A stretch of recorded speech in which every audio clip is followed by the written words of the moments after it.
चरणों में मेरा प्रणाम है।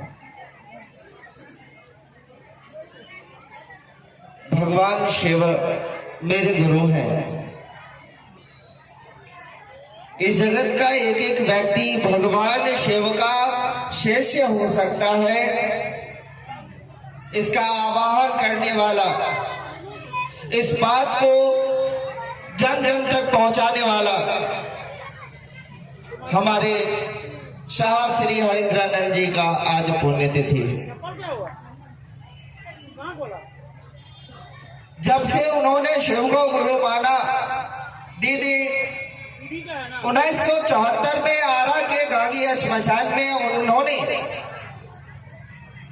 उस परमात्मा गुरु उस महादेव को अपना गुरु माना।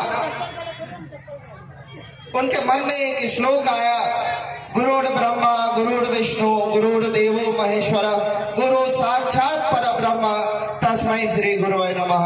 मतलब कि जो गुरु होते हैं वो परब्रह्म होते हैं, ईश्वर होते हैं। उनके मन में था ईश्वर तो शिव को कहा जाता है, महेश्वर तो शिव को कहा जाता है। उन्होंने शिव को गुरु मान लिया।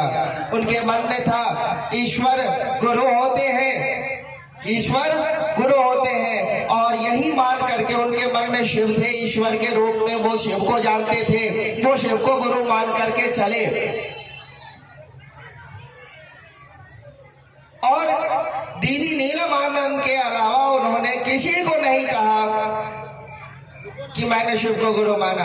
केवल घर आए और उन्होंने दीदी से कहा, नीला मैंने महादेव को अपना गुरु मान लिया। दीदी भी खुश हुई, क्योंकि ये रात रात भर बचपन से लेकर के जब तक शिव को गुरु नहीं माने, रात रात भर श्मशान में बीता करता था इनका जीवन। दिन भर अपना काम करते थे। पढ़ाई के समय भी ये बचपन से ही जाते थे श्मशान। सहरसा के जिला स्कूल में पढ़ते थे तो भी श्मशान जाते थे।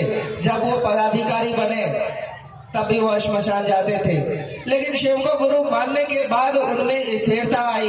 वो ठहर गए कि अब कहाँ जाऊंगा, इससे ऊपर तो गुरु होता नहीं, ईश्वर से बड़ा गुरु तो होता नहीं। अब तो व्यवस्था है और कहाँ जाऊं, और इससे बड़ा गुरु तो होता ही नहीं है।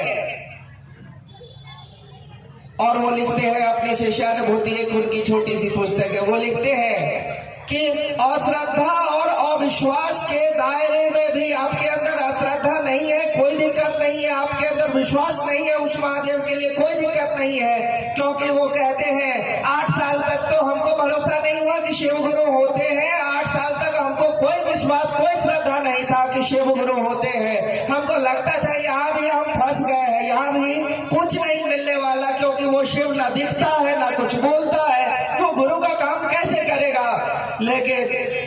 लेकिन समय बीता और चमत्कार होने शुरू हुए उनके जीवन में। वो चमत्कार सीखने चले थे और इस दुनिया ने उनके चमत्कार को देख लिया। करोड़ों आदमी शिव को अपना कहता है। आज हम आप इस महफिल में बैठे हैं, हम आप ये महसूस करते हैं या मानते हैं कि वो शिव मेरा गुरु है, मेरा अपना गुरु है। जैसे मेरा बेटा है, जैसे मेरा पति मेरा पति है, मेरा महादेव मेरा है, मेरा वो गुरु है, अपना है।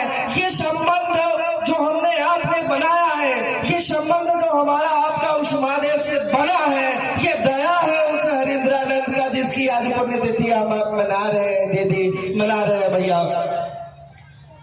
8 सालों तक उनको कुछ नहीं पता चला कि वो महादेव सचमुच गुरु का काम करते हैं।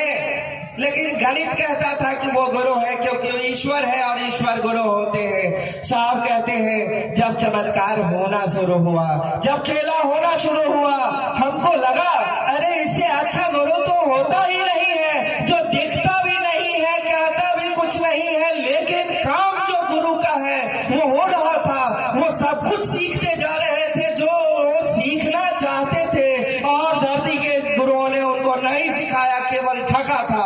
वो सीखते चले जा रहे थे, वो सभी चीजें आ रही थी, खुद ब खुद हो रही थी, किसी तंत्र मंत्र की आवश्यकता नहीं थी, वो खुद ब खुद हो रहा था। इतना बड़ा चमत्कार होने लगा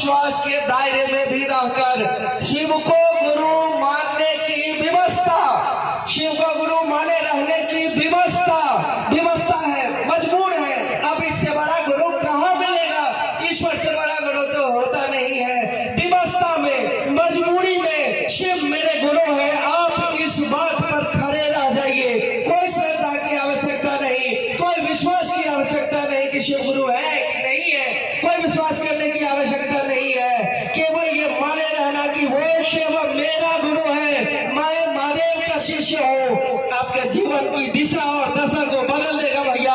आप लोगों में से लगभग लोग हमको जानते होंगे। हम जब छोटे से थे और चलते थे शिव चर्चा में, तब भी आपने हमको देखा और आज भी हमको आप शिव गुरु चर्चा में देख रहे हैं। और पहले मैं क्या था, अब मैं क्या हूँ? पहले रोड पर घूमता फिरता एक लावारिस सा बच्चा था, अकेला घूमता था पूरा। कभी रात को स्टेशन पर सो जाता था, कभी किसी के यहाँ दरवाजे पर कहते थे भैया जगह है तो सोने दे दीजिए, किसी के यहाँ से मांग के खा लेता था। और पढ़ाई लिखाई, आप समझिए जो इस तरह का जीवन जी रहा है उसके जीवन में पढ़ाई लिखाई कैसी रही होगी। लेकिन आज उस महादेव गुरु ने हमको पढ़ाया, आज उस महादेव गुरु ने हमको घर दिया, नौकरी दिया। आज हम आप लोगों के बीच सीना ठोक के कहते हैं वो महादेव गुरु जब होंगे ना भैया, आपकी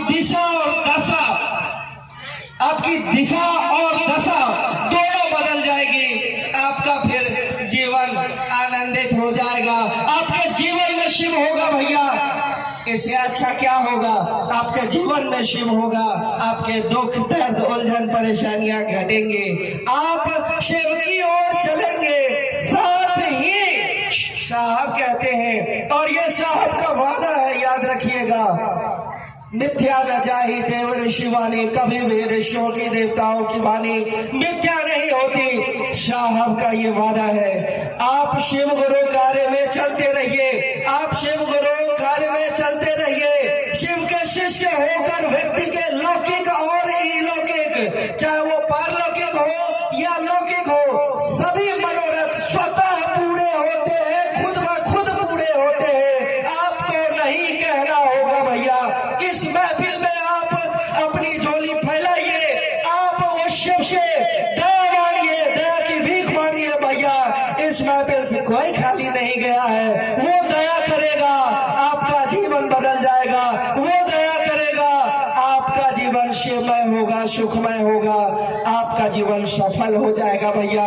वो जो भी युवा वर्ग के लोग हैं भैया, दीदी, मैं आपसे आग्रह करता हूँ, आइए, आप कोई काम कर रहे हो, आप टीचर हो, प्रोफेसर हो, आप IAS की तैयारी कर रहे हो, आपकी योग्यता में 4 चांद लग जाएगा। जब महादेव जैसा गुरु आपका गुरु होगा, आपको यह अधिकार है। शिव शिष्यता में साहब श्री हरिंद्रानंद ने इस धरती के एक एक मानव को अधिकार दिया कि वो उस महागुरु महादेव को अपना गुरु कह सकता है, उस महागुरु महादेव से दया ज्ञान प्राप्त कर सकता है।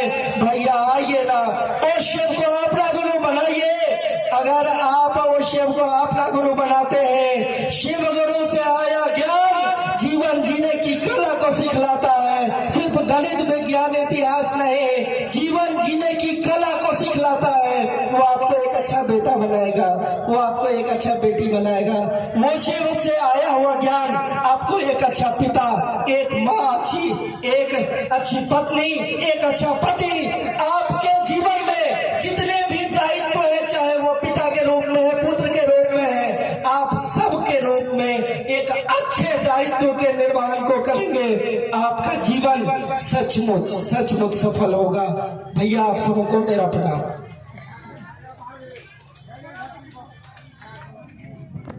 बहुत अच्छी बात, आपका जीवन सुखमय हो। चलेंगे भजन।